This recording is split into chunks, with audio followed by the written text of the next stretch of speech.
Kentucky's a very, very unique place that is very, very passionate about basketball and in a positive way.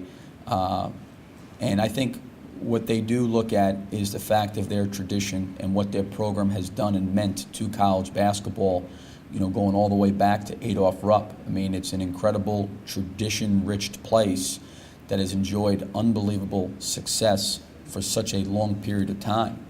And when you talk about the fact that Kentucky, you know, has more SEC league titles than the rest of the leagues combined, the rest of the teams in the league combined, I think gives you an idea of their dominance for so long.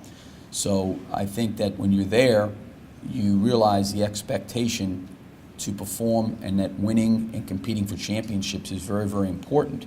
A lot of times it comes down to the matchups you have against their matchups and what you got to do. And certainly everybody's going into every game against Kentucky with the two focuses on Meeks and Patterson. Now, how you go about trying to take them away may be different from one team to the next. And that will be a challenge for us. The transition baskets and coming out of the press is going to be important because he really does a terrific job of one is the team finds him in broken floor situations. You know, floors opened up after a missed shot or coming out of the press, they find him, he gets threes off.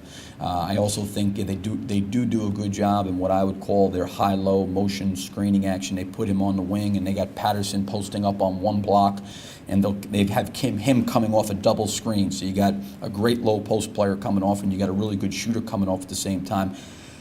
How do you navigate through those actions right there? Because if you give too much help on Patterson, you probably give up a shot for him.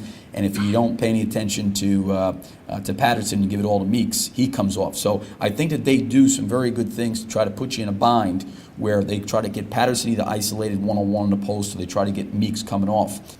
I don't think there's any question that you know, Nick's fouls in the first half against Tennessee were definitely a problem. And I think last year in Rupp, Nick had some fouls in the first half. I think in Rupp a year ago we got off to a pretty good start offensively, and they really made some timely shots. Kentucky did last year as the shot clock was winding down. We've got to understand that we're going to get Kentucky's best effort tomorrow night and go into the game that they're going to play the best game of the year. That's the way you try to approach it. I don't look at it the other way. We'll say, well, they've lost a couple in a row here. No, I look at it that Florida's coming in there. Florida's going to get Kentucky's best shot tomorrow. That's kind of how I would try to prepare our team so that they understand that. And then hopefully that says to us, you know what, we got to really raise our level of play as well, and we've got to play the same way to the very, very best of our ability.